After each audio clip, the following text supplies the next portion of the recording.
Hi there, this is Father Joshua Wagner from StumpThePriest.com, coming to you live from one of my two parishes, Holy Rosary St. John in Columbus, Ohio.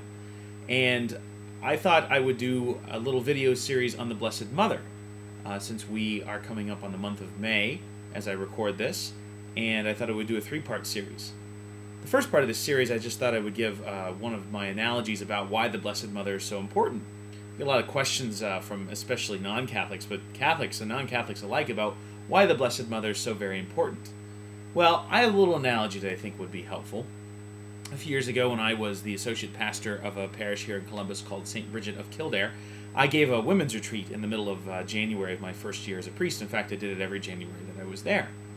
And it was a big group, 40 to 60 women, and it was a 3-day thing. You know, we'd start at night on Friday and give a conference then, and several conferences on Saturday, and a closing conference on Sunday morning.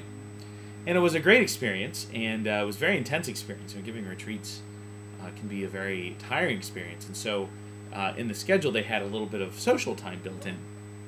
And so during that social time, I figured that I would take a little bit of a break, a little bit of a breather, let them have their time, and I would go to the local mall or something and just kind of be quiet for a little while.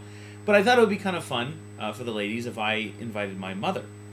And so I invited my mother, Josephine, and I made it kind of a surprise for them, and she walked in, and I told them who she was. Now, what was kind of cool is that all of a sudden, they all kind of walked past me, who they'd seen all day, and they just crowded around my mom. And they talked to her, and they told her how great her son was. I don't know about that. But she talked about, they talked to her about, how wonderful it is to meet her, and how nice it is to have her there. And, they weren't talking to me the entire time, which I was okay with. But you know what? Think about it.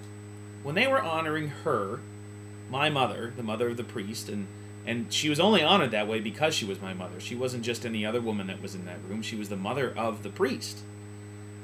Imagine what would have happened if she had walked in and they started to ignore her. And just said, oh, well, that's nice that you're the mother of the priest. But they didn't do that. Or what would have happened if, even worse, they started to insult her? Of course, that would have been an insult to me. To ignore her, to insult her, to not treat her with respect meant that they didn't treat me with respect as well. And so it's the same thing with the Blessed Mother. There are those of people out there who would ignore the Blessed Mother.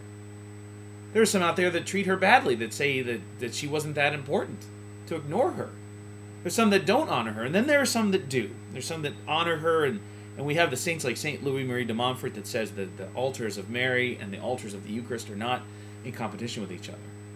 And that's what I think that this first part is just a real brief sort of analogy, that when we treat the Blessed Mother with respect, when we give her honor, we're really honoring her Son.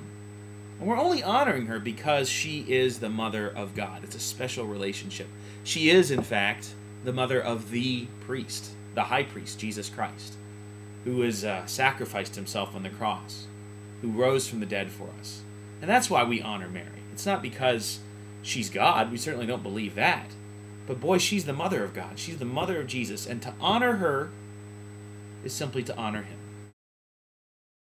And I can tell you that that night that they honored my mother, just for being there, just for being the mother of the priest, just for being the mother of a sinful priest, I know that I felt completely honored myself. And just because they were giving attention to her didn't mean they weren't giving it to me. In fact, they were honoring me more by honoring her. So remember that in this month of May. Don't forget also, I have many websites. I have fatherwagner.com, frwagner.com, and stumpthepriest.com, where I have some other things. I haven't many things to offer you on those websites, so please tell your friends. I'm also on Twitter and Facebook and all these other different things that are very popular these days. So find me on there, and I hope you have a very blessed day. And part 2 and 3 will be following shortly.